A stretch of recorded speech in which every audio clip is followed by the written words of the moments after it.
자, 오늘 말씀 같이 보겠습니다. 9절부터 18절의 말씀을 통해서 끈질기게 저항하는 이를 위하여 라는 제목으로 같이 말씀 나눕니다. 사무엘상 1장은 두 사람의 답답함으로 시작합니다. 먼저는 하나님인데요, 하나님은 자신의 마음을 알고 실행해 줄 사람이 없어서 답답합니다.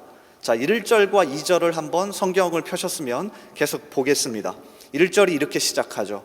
에브라임 산지 라마다임 소빔에 에브라임 사람 엘가나라 하는 사람이 있었으니 그는 여로함의 아들이요 엘리후의 손자요 도우의 증손이요 숲의 현손이더라. 한 사람의 족보로 시작합니다. 누구입니까? 엘가나라고 하는 한 남자의 족보로 시작하죠. 얼핏 보기에는 에브라임 산지라고 해서 에브라임 지파 사람인 것처럼 보이지만 그는 원래 레위 지파 사람입니다. 역대상 6장에 보면 이 엘가나 그리고 사무엘의 족보가 나오는데요, 정확하게 레위 지파 사람입니다. 레위 지파는 땅을 분깃으로 받지 못했기 때문에 이스라엘 땅 여러 곳에 흩어져서 살았습니다. 그러니까 정확하게 이야기하면 에브라임 이 지파 땅에 살던 레위 지파 사람인 겁니다.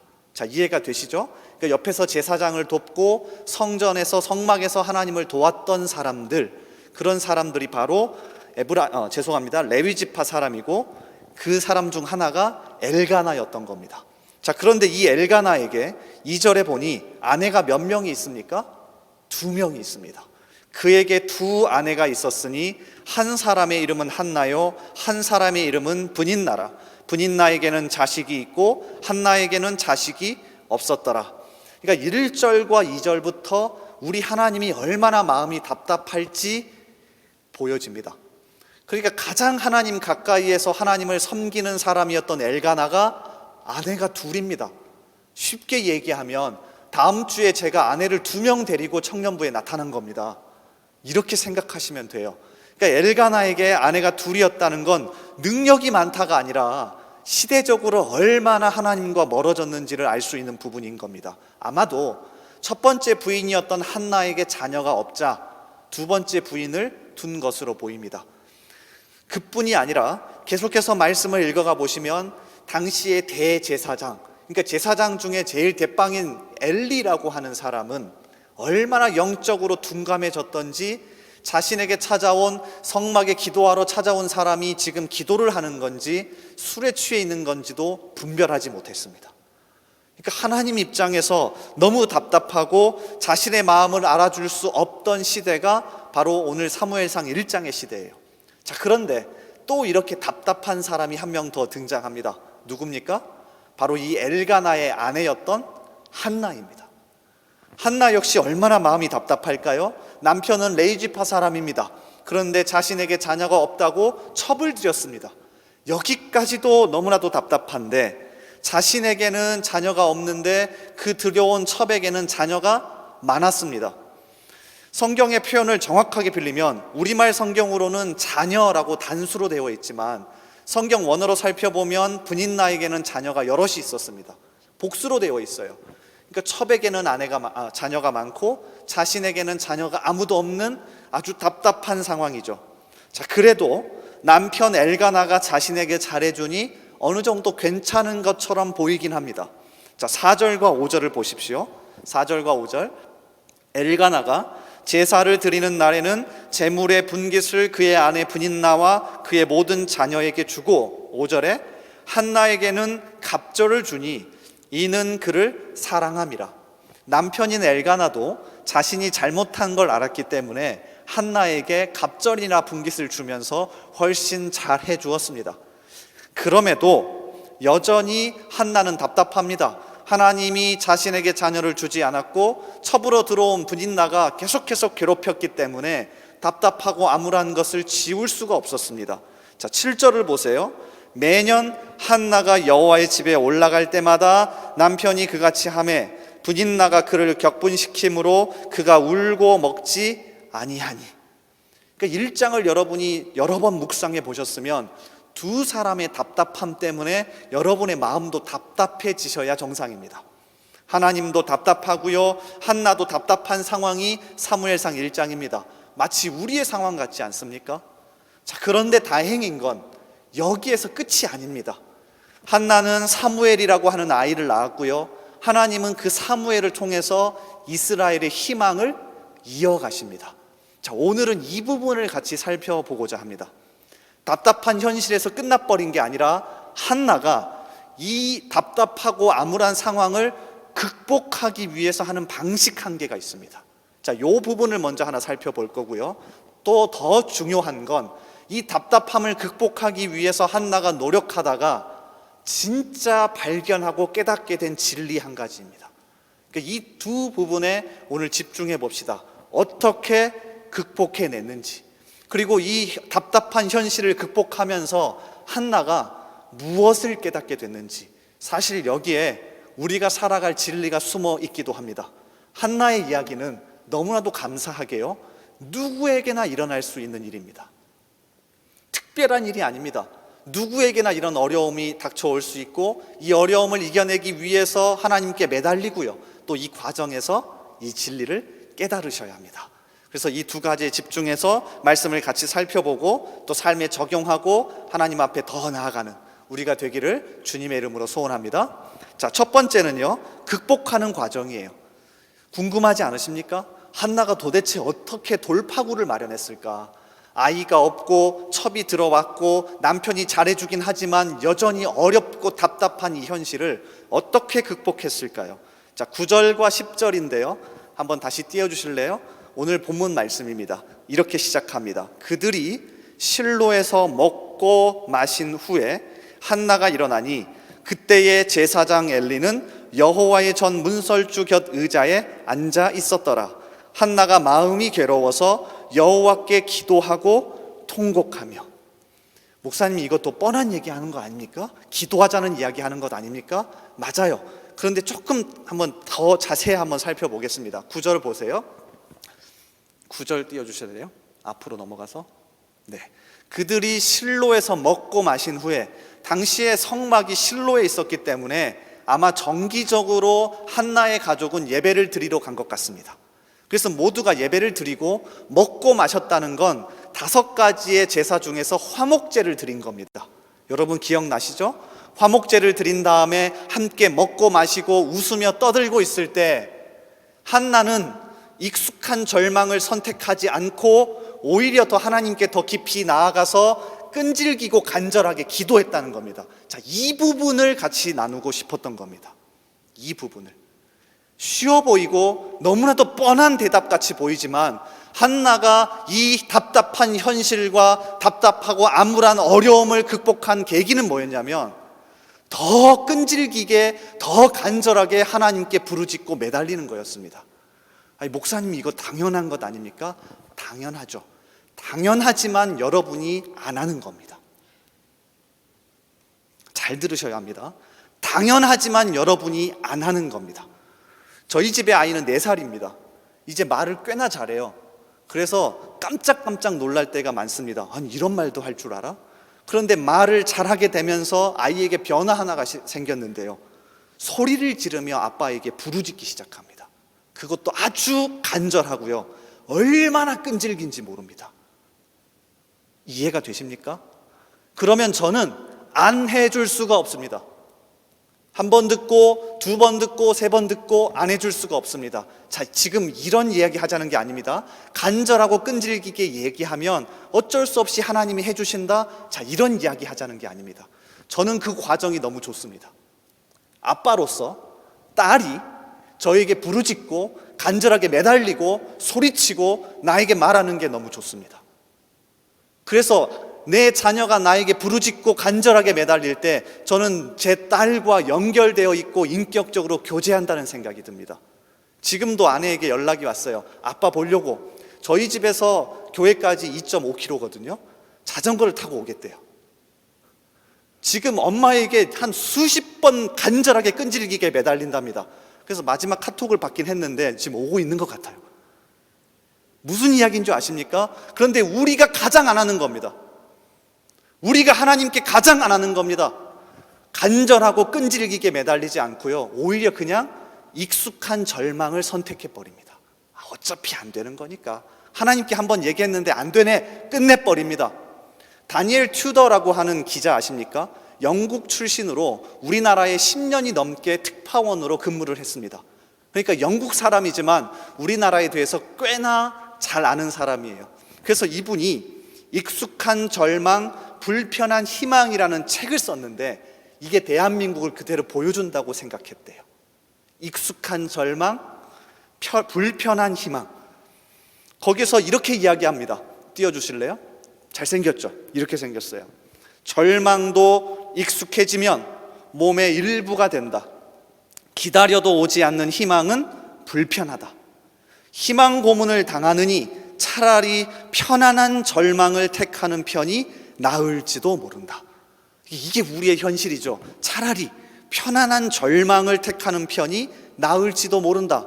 그래서 여러분 모여서 무슨 얘기 하십니까? 야, 어차피 대한민국에서는 안 돼. 야, 어차피 대전에서는 그거 안 되는 거야. 그러면 마음이 편안해집니다. 왜요? 편안한 절망을 선택했으니까요. 어차피 안 되는 거.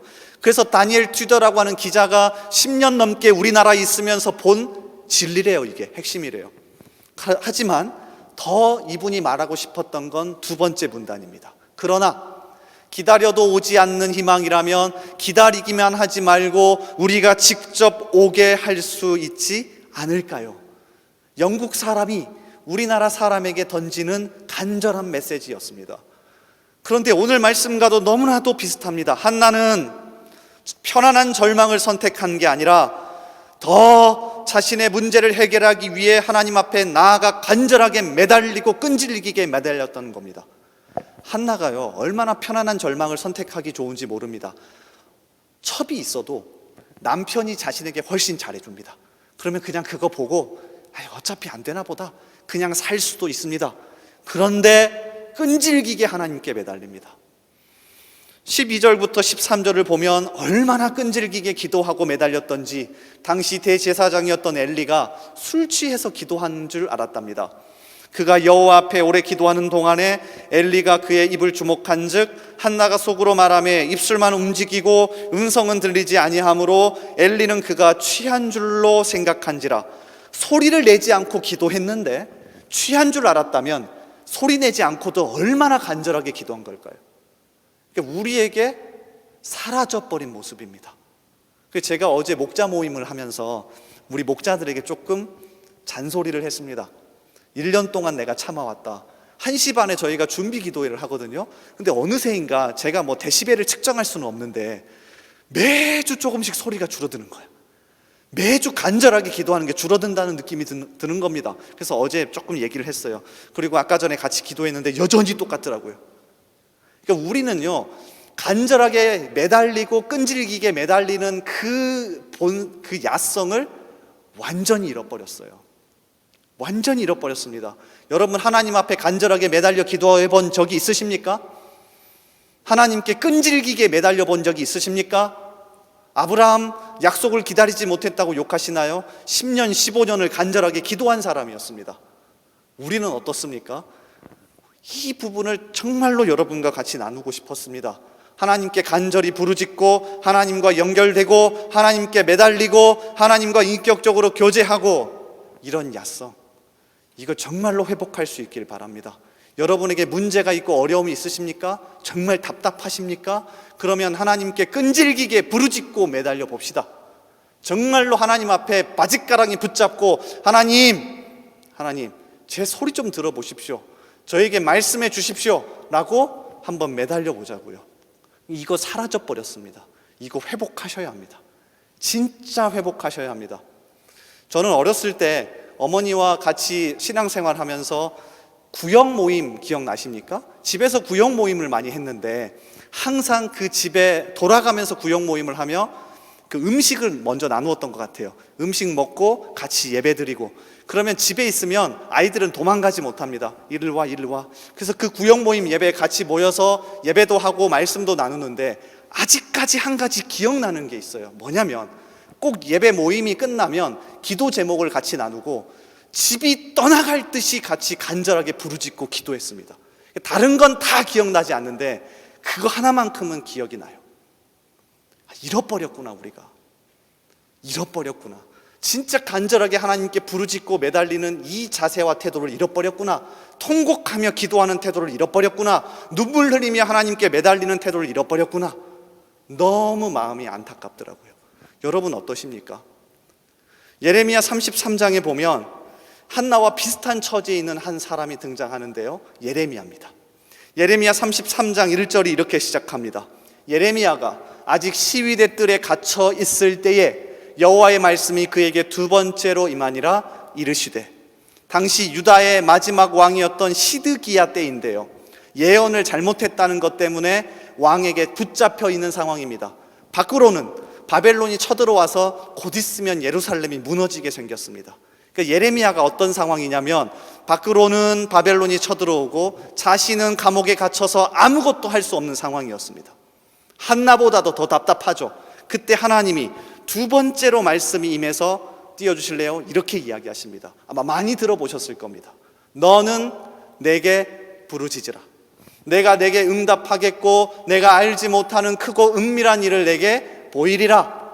우리가 수련회나 특별 새벽 기도회를 할 때 가장 많이 주제 문구로 사용하는 구절입니다. 그런데 어떤 상황에 주어졌는지 아십니까? 한나처럼 아무것도 할 수 없을 때, 예레미야처럼 아무것도 할 수 없을 때 하나님이 이렇게 이야기하십니다. 너는 내게 부르짖으라. 내가 내게 응답하겠고 내가 알지 못하는 크고 은밀한 일을 내게 보이리라. 요술지팡이를 주시겠다는 게 아닙니다. 아까 전에 4살짜리 아이의 이야기를 하지 않았습니까? 크게 부르짖습니다. 왜? 하나님이 들으시니까.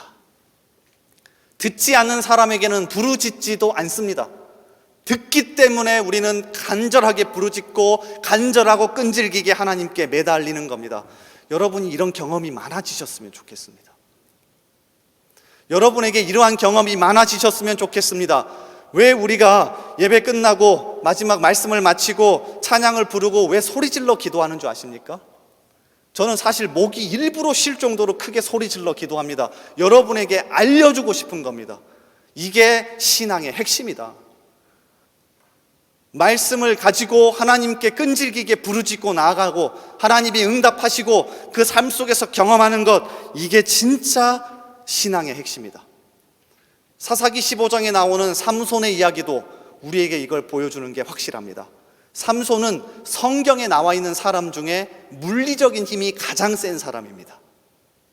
성경 전체에서 물리적인 힘이 가장 센 사람, 자신의 힘으로 뭐든 할 수 있는 사람이 누구라고요? 삼손이에요. 그래서 사사기 15장에 보면 삼손이 어떤 일을 하냐면, 삼손이 나귀의 새 턱뼈를 보고 손을 내밀어 집어들고 그것으로 1000명을 죽이고. 여러분, 나귀의 턱뼈로 1000명을 죽이실 수 있습니까? 어마어마한 사람이죠. 턱뼈는 뼈 중에 가장 약합니다. 그래서 턱을 후려 맞으면 죽습니다. 근데 그 가장 약한 부위를 가지고 1000명을 물리칠 정도로 물리적인 힘이 강한 사람이 삼손이에요.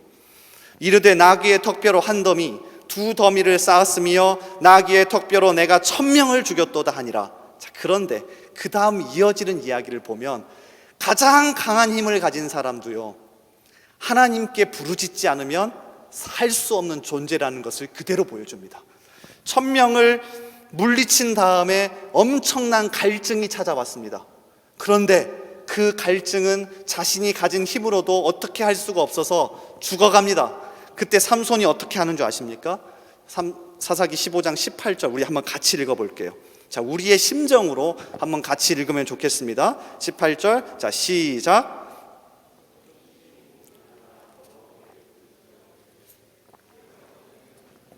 이 큰 구원을 베푸셨사오나 내가 이제 목말라 죽어서 할례 받지 못한 자들의 손에 떨어지겠나이다 하니, 뭐라고 이야기합니까? 앞에 띄워주실래요? 삼손이 심히 목이 말라 자신의 힘을 의지하더니가 아닙니다. 여호와께 부르짖어 이르되. 그래서 하나님은 19절에 응답하십니다. 하나님이 레히에서 한 우묵한 곳을 터뜨리시니 거기서 물이 솟아나오는지라.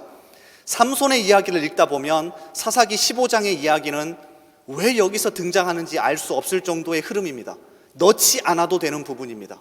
그런데도 기록해서 우리에게 보여주십니다. 아무리 강력한 힘을 가진 사람도 하나님께 간절하게 매달리고 부르짖지 않으면 살 수 없는 존재.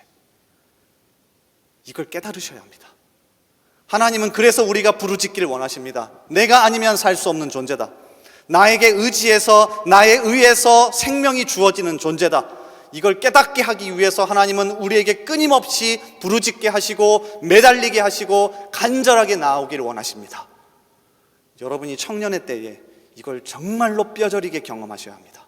한나는 아이가 없는 것 때문에 지금 뼈저리게 이걸 경험하고 있는 상황입니다. 정말로 나는 하나님께 부르짖어야 살 수 있는 존재구나. 정말로 하나님께 간절히 매달려야 살 수 있는 존재구나. 그리고 실제로 하나님이 살려주시는구나. 이러한 경험과 간증이 많아질 수 있기를 간절히 소원합니다. 자, 그러면 이제 두 번째로요. 첫 번째는 간절하고 끈질기게 매달리는 과정을 통해서 한나가 극복하고 있고요. 두 번째는 이 극복하는 과정에서 한나가 자기도 모르게 깨닫게 된 진리가 있습니다. 자, 이게 오늘 정말로 여러분과 나누고 싶은 부분입니다. 자, 11절을 한번 보실래요? 한나가 한참 기도하다가 갑작스럽게 기도의 내용을 바꿉니다. 기도의 내용을 바꿉니다. 그래서 이렇게 기도합니다. 서원하여 이르되 만군의 여호와여, 만일 주의 여종의 고통을 돌보시고 나를 기억하사 주의 여종을 잊지 아니하시고 주의 여종에게 아들을 주시면 내가 그의 평생에 그를 여호와께 드리고 삭도를 그의 머리에 대지 아니하겠나이다. 갑작스럽게 아이가 필요합니다. 하나님, 저에게 아이가 없습니다. 어떻게 해야 할까요? 간절하고 끈질기게 매달리며 기도하다가 갑자기 기도의 내용이 11절부터 달라집니다. 뭐라고 기도합니까? 서원을 했답니다. 뭐라고 약속을 합니까? 하나님, 저에게 아들을 주시면 제가 그 아들을 하나님께 드리겠습니다.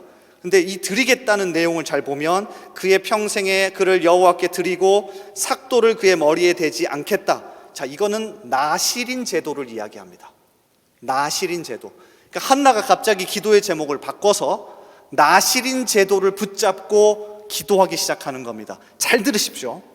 사무엘상 1장의 내용은 간절하고 끈질기게 기도하다가 결국에 하나님과 극적인 협상 타결을 통해서 아이를 갖게 됐다. 이런 내용이 아닙니다.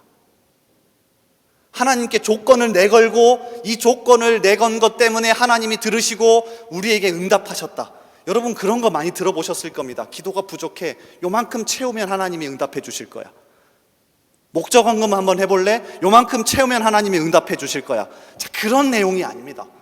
한나가 지금까지는 기도했는데 들어주지 않으시다가 이제는 아들을 주시면 서원에서 나신 이름으로 바치겠습니다라고 했더니 하나님이 들어주셨다. 그런 내용이 아닙니다. 왜 한나가 간절하게 하나님께 매달려 기도하다가 나실인으로 아들을 바치겠다고 했는지에 주목하셔야 합니다. 자, 나실인 제도는요, 민수기 6장에서 제일 처음 등장합니다. 민수기 6장. 민수기 6장은 아직 공식적으로 시내산에서 가나안을 향해서 출발하기 직전입니다. 자, 이해가 되시나요? 잘 따라오셔야 합니다. 민수기 6장은 시내산에서 율법과 계명을 받고 이제 가나안 땅을 향해서 공식적으로 출발하기 전입니다. 그 전에 나실인 제도를 먼저 주신 겁니다. 그러니까 중요하다는 겁니다. 가나안 땅에 들어가서 너 이것만큼은 정말로 중요하게 생각해야 돼 라고 하면서 주신 제도입니다. 두 가지를 하지 말아야 합니다. 첫째는 머리에 삭도를 대지 않습니다. 그러니까 머리카락을 자르지 않습니다. 길게 유지하는 겁니다. 두 번째는 뭘 합니까? 하필 다른 것도 많을 텐데 뭘 먹지 말래요? 포도주를 입에 대지 말아야 합니다. 그러니까 여러 가지가 있을 거 아니에요. 뭐 담배를 하지 말라든지 소주를 먹지 말라든지 맥주를 먹지 말라든지. 그런데 왜 하필이면 포도주를 입에 대지 않는 걸까요? 또 하나는 왜 머리를 자르지 않는 걸까요? 이 두 가지는 전부 다 당시 그들이 가게 될 가나안 문화의 대표적인 두 가지입니다. 머리를 길게 기르는 게 아니라 짧게 잘라서 유지하고 자신들의 마음껏 살아가는 모습. 포도는 가나안 땅에서 가장 특산물로 많이 생산되는 거였기 때문에 포도를 술로 만들어서 마음껏 즐기는 것, 포도주는 그들의 자유를 상징했습니다. 이렇게 두 가지를 못하게 하는 겁니다. 가나안 땅에 들어가더라도 가나안 문화에 동조돼서 사는 게 아니라 뭐 해라? 저항하면서 살아라. 이게 나실인 제도의 핵심이었습니다.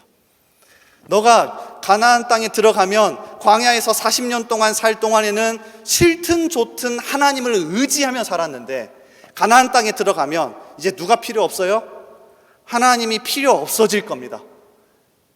그렇기 때문에 두 가지를 하지 말래요. 철저하게 가나안 문화에 저항하면서 하나님만 더 의지하며 살아가라. 이게 나실인 제도의 핵심이었습니다. 자, 그럼 다시 오늘 말씀으로 돌아와 보겠습니다. 한나는 한껏 자신의 답답함과 억울함 또 어려움 때문에 하나님께 기도하다가 기도의 내용을 뭘로 바꿉니까? 나실인 제도로 바꿔버립니다. 그러면 이 어려움 가운데 간절하고 끈질기게 매달리면서 한나에게 뭐가 생기기 시작한 겁니까? 저항력이 생기기 시작한 겁니다. 아이를 달라고 기도했는데 하나님, 알고 보니 우리 신앙생활에서 자녀가 전부가 아니었네요. 하나님 돈 좀 주십시오 라고 매달려서 기도할 수 있습니다. 여러분 기도하십시오. 그래서 1,000만 원이고 2,000만 원이고 받아내십시오. 하나님께 간증하셨으면 좋겠습니다. 그런데 그 과정에서 깨닫게 될 겁니다. 이게 전부가 아니구나. 하나님 직장 주십시오. 기도하십시오. 그래서 여러분 진짜 때깔나게 들어가십시오. 그래서 저에게 자랑하십시오. 간증하십시오. 그런데 또 깨달아야 할 게 있습니다. 그게 전부가 아니구나. 한나는 아이를 놓고 하나님께 매달려서 간절하게 끈질기게 기도하면서 이 저항력이 생겨나기 시작한 겁니다. 이게 전부가 아니구나. 이게 전부가 아니구나. 철저하게 비진리와 비성경적인 것, 하나님이 아닌 것에 대해서 저항하며 지키며 살아가야 하는구나. 이게 다시 한번 깨우쳐지기 시작한 겁니다. 우리 기독교를 개신교라고 합니다. 영어로는 프로테스탄트입니다. 로마 카톨릭으로부터 나오면서 종교개혁자들에게 붙여주었던 이름인데요, 사실은 로마 카톨릭이 너희는 우리에게서 저항했다라고 해서 프로테스탄트라고 불렀습니다. 자, 그런데 우리 개신교 기독교는 그렇게 생각하지 않습니다. 우리는 기본적으로 저항하는 사람이다. 눈에 보이지 않지만 초월하는 하나님이 있고 그의 나라가 예수 그리스도를 통해 이 가운데 임했으며 눈에 보이는 물질 세계가 전부가 아니라는 것에 대해 저항하는 사람이다. 비성경적인 것에 대해 저항하는 사람이다. 비본질에 대해, 비진리에 대해 저항하는 사람이다. 이게 개신교의 기본 뿌리입니다. 여러분 그리스도인이십니까? 여러분 기독교인이십니까? 그러면 저항하는 마음은 기본 뿌리에 있습니다. 비진리와 비성경적인 것에 대해서 저항하는 마음은 우리의 가장 강력한 기본적인 힘이 됩니다. 이화여자대학교에서 기독교 학과를 강의하는 장윤재라고 하는 분이 있습니다. 이분이 이런 글을 썼는데 우리에게 많은 것을 생각하게 합니다. 한번 잘 들어보십시오. 지금 한국 교회는 위기다. 그런데 그 위기는 진보가 퇴조해서 온 위기가 아니라 정통이 아니고 보수가 아닌 데서 온 위기다. 진짜 정통이 없어서 닥쳐온 위기다. 이 세계에 대한 초월적 비판과 종말론적 부정의 힘을 상실해서 생긴 위기다. 자, 그러면서 아주 중요한 이야기를 합니다. 저항하는 힘을 잃어버렸다. 저항하는 힘을 잃어버렸다. 여러분 삶을 돌아보십시오. 진짜 비본질적인 것에 대해, 비성경적인 것에 대해, 여러분 삶 속에서 하나님 중심이 아닌 것에 대해 적극적으로 저항하십니까? 근데 이게 개신교 기독교의 기본적인 힘이랍니다. 한나가 오늘 기도하면서 깨닫게 된 저항력이었습니다. 머리로는 정통이라고 생각하지만 몸은 이 세상이 주는 달콤한 물질적 혜택에 취해 살아온 두 얼굴의 이중생활이 자초한 위기다. 오스 기니스라고 하는 세계적인 기독교 변증가 역시 자신의 책 저항에서 비슷한 이야기를 합니다. 이분의 책 좀 어렵긴 하지만 여러분 꼭 한 권 정도는 읽어보시면 좋을 것 같아요. 저항. 우리는 우리 주님의 소명을 부정하는 모든 것에 대해 어떤 대가를 치르더라도 용감하게 아니요라고 대답해야 한다. 진정 예수님이 주님인가? 현대성의 세력들이 주님인가? 주님을 부정하는 일체의 것에 아니요라고 말할 수 없는 교회는 문화적 패배와 예속이 예정된 길에 올라탄 셈이다. 한나는 사실 아이가 없어서, 정확하게 얘기하면 자신이 살아가던 시대에 자녀가 없으면 버림받기 때문에 그 답답한 현실 속에서 기도했던 사람입니다. 그리고 간절하고 끈질기게 하나님께 매달렸더니 한 가지 사실을 깨닫게 되는 겁니다. 더 중요한 게 있었구나. 나에게 자녀가 없어도 더 중요한 게 있었구나. 그래서 한나가 나시린으로 하나님 자녀를 바쳐버린 겁니다. 저는 6년 동안 자녀가 없었기 때문에 한나가 어떻게 기도했는지 충분히 이해가 됩니다. 전 6년 동안 한 번도 하나님 자녀를 주시면 하나님께 바치겠습니다라고 기도해 본 적이 없습니다. 아니, 자녀를 주시면 감사한 거죠. 그런데 한나가 기도하는 과정에서 더 중요한 게 있다는 것을 깨닫게 된 겁니다. 하나님, 저에게 자녀가 없어도 제 신앙을 지키고 영원한 생명을 얻으면 괜찮은 것 아닙니까?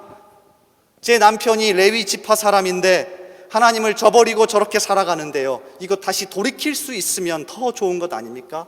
하나님, 저에게 직장이 없고요, 물질이 없고요, 변별한 것 하나 없지만 제가 진짜 하나님을 붙들고 이 신앙을 생명력 있게 지킬 수 있다면 이거 진짜 아닙니까? 이러한 사실을 깨닫게 되는 겁니다. 죄송합니다. 오늘 말씀을 들어도 여러분에게 더 나아질 게 없어 보입니다. 그런데 진짜 중요한 진리와 사실을 여러분에게 선포하는 겁니다.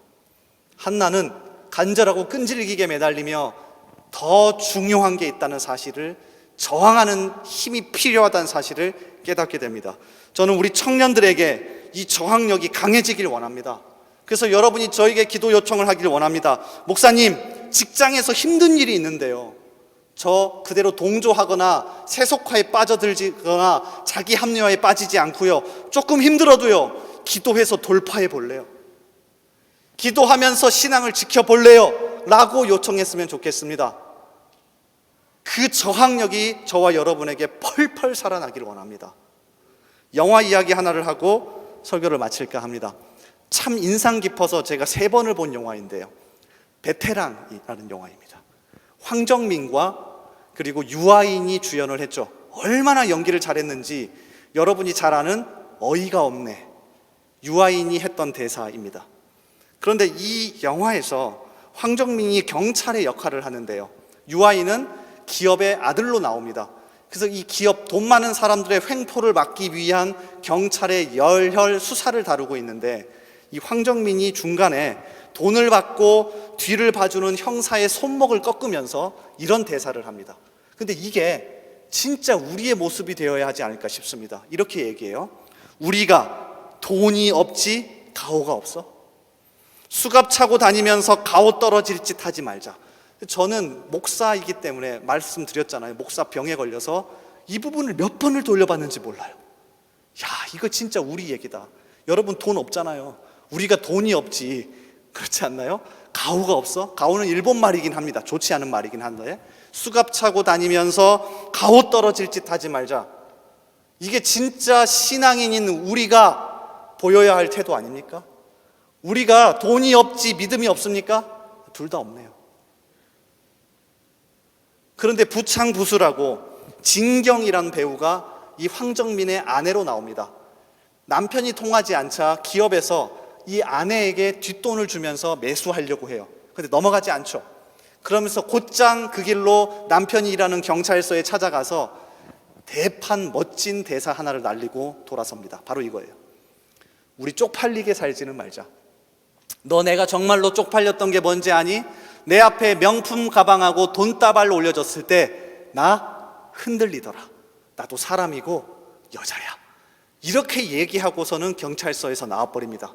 그리고 남편 황정민이 이 얘기를 듣고요, 더 끈질기고 간절하게 수사합니다. 근데 저는 이게 우리 신앙인의 모습이라고 생각합니다. 더 흥미로운 건 사실 이 대사는 이 베테랑의 감독이었던 유승환 감독이 실제 영화인 강수연 씨에게 들었던 말이랍니다. 영화계가 한참 힘들었을 때 배우였던 강수연 씨가 영화인들을 모아놓고 이렇게 얘기했대요. 우리 돈이 없지 가오가 없냐? 우리가 할 수 있는 것 간절하고 끈질기게 연기하고 우리의 작품을 찍어내자. 언젠가는 우리도 설 날이 있을 거다. 유승환 감독이 이 대사를 기억해놨다가 이 베테랑이란 영화에 그대로 실어낸 겁니다. 우리의 모습이 되어야 하지 않을까 싶습니다. 우리에게 지금 가장 필요한 것은 무기력함이 아니라 저항력입니다. 우리가 예수 믿는 영원한 생명을 가진 사람들인데 라는 저항력이 필요하고요. 우리에게 지금 필요한 건 무기력함이 아니라 간절함과 끈질김의 야성입니다. 이 두 가지 회복합시다. 그래서 정말로 간절하고 끈질기게 하나님께 매달리고요. 그 가운데 이게 전부가 아니구나. 나에게도 하나님 저항하는 저항력을 주십시오. 이렇게 기도하는 저와 여러분 되기를 주님의 이름으로 축복합니다. 우리 이 시간 같이 찬양하며 더 깊은 기도의 자리로 나아가면 좋겠는데요. 자리에서 일어나 봅시다. 우리 일어나서 우리 한번 결단하며 간절하게 하나님 앞에 찬양하고 나가겠습니다.